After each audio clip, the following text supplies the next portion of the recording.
পর্যটনে অপার সম্ভাবনা থাকলেও বাংলাদেশের সাম্প্রতিক বছরগুলোতে উল্লেখযোগ্যভাবে বাড়েনি পর্যটকদের সংখ্যা। সিএনএন-এর প্রতিবেদন বলছে, বাংলাদেশের পারিপার্শ্বিক অবস্থা সম্পর্কে ভুল বার্তা যাচ্ছে পশ্চিমাদের কাছে। ইউরোপের দেশগুলো বাংলাদেশকে দুর্যোগপ্রবণ, যানজটপূর্ণ ও রাজনৈতিক অস্থিরতার দেশ মনে করে। এছাড়া প্রতিবেশী ভারত, শ্রীলঙ্কা ও নেপালের মতো বিকাশ পায়নি বাংলাদেশের পর্যটন খাত। তবুও বাংলাদেশে আসা বিদেশিরা শুনিয়েছেন দেশের পর্যটন খাতের সম্ভাবনার কথা।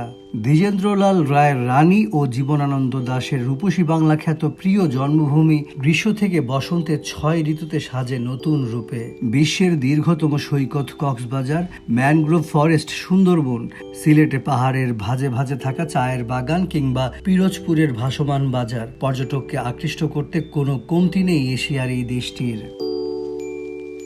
অধিকাংশের মতামত, বিশ্ব মিডিয়ায় ভুল ফ্রেমিংয়ের শিকার বাংলাদেশ। এছাড়া বাংলাদেশের পর্যটন অবকাঠামো শুধু শহরকে কেন্দ্র করেই গড়ে উঠেছে। তবে নগরের বাইরেও প্রকৃতি তার দুহাত ভরে দিয়েছে গ্রামীণ অঞ্চলগুলোকে। অনেক পর্যটকই চায় গ্রামের শিশির ভেজা মাঠ কিংবা জমির আইল ধরে হেঁটে যেতে, নদীর পাড়ে কিংবা গাছের ছায়ায় বসে সময় কাটাতে। কিন্তু গ্রামীণ এলাকাগুলোতে নেই কোনো মানসম্মত হোটেল, নেই যোগাযোগ অবকাঠামোর সুব্যবস্থা। এছাড়া ঘন ঘন রাজনৈতিক অস্থিরতাও বাংলাদেশের সম্ভাবনাময় পর্যটন খাত পিছিয়ে পড়ার অন্যতম কারণ। যুক্তরাষ্ট্রের পররাষ্ট্র দপ্তর বাংলাদেশকে লেভেল 3-এ স্থান দিয়েছে।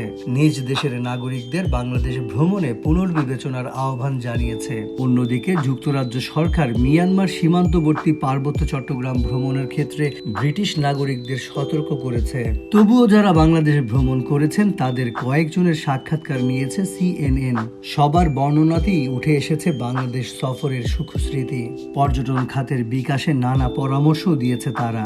বাংলাদেশ ট্যুরিজম বোর্ডের তথ্যানুযায়ী 2024 সালে দেশি বিদেশি পর্যটক এসেছেন 6,60,000। 2023 সালে এ সংখ্যা ছিল 6,55,000।